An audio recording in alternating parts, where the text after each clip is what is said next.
Hey all, this is going to be a quick review video on how to position your needle when you are going into a vein. So first of all, let's focus on this bevel here. The bevel is the opening to the needle, and the inside of the needle is called the lumen. You want that bevel facing upwards. You don't want to insert your needle the opposite way, so with the bevel facing downwards.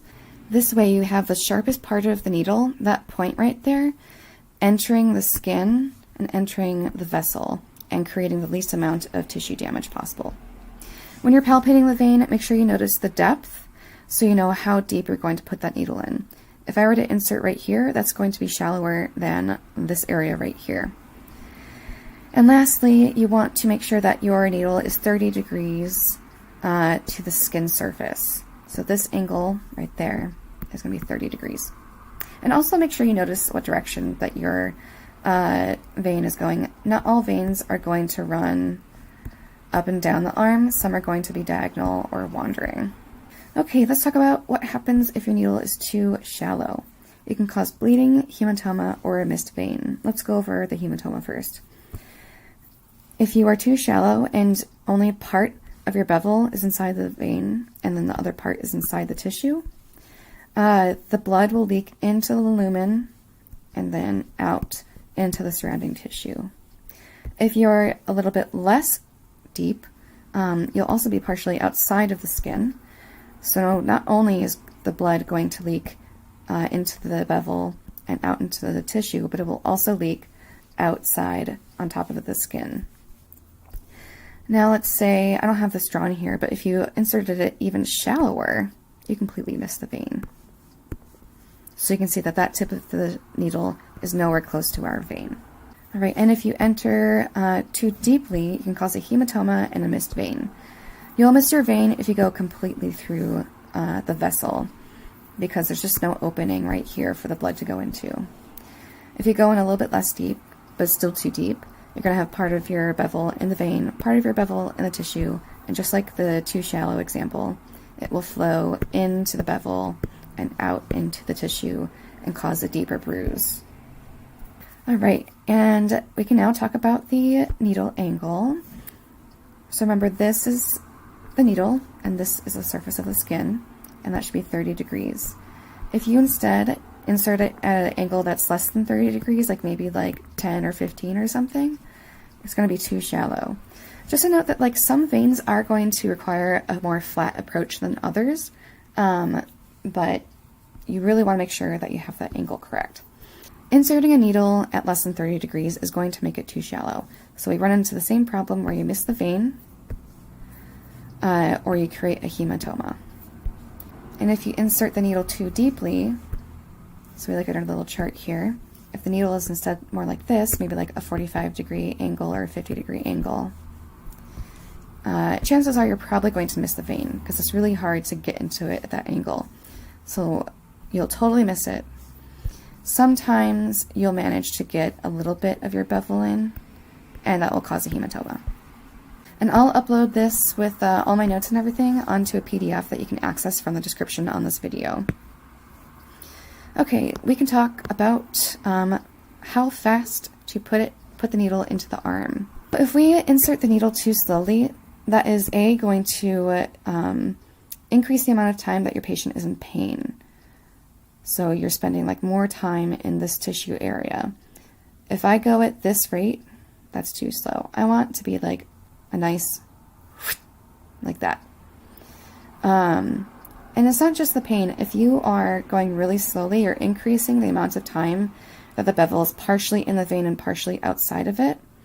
So that entire time that the bevel is not completely inside the vein, you have a risk of creating a hematoma.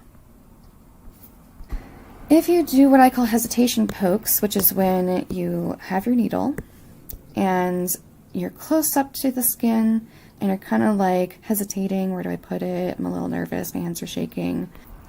You can keep poking your patient like that, and that is going to contaminate your needle. Once you put it in and then take it out, there's going to be bacteria on the tip of your needle.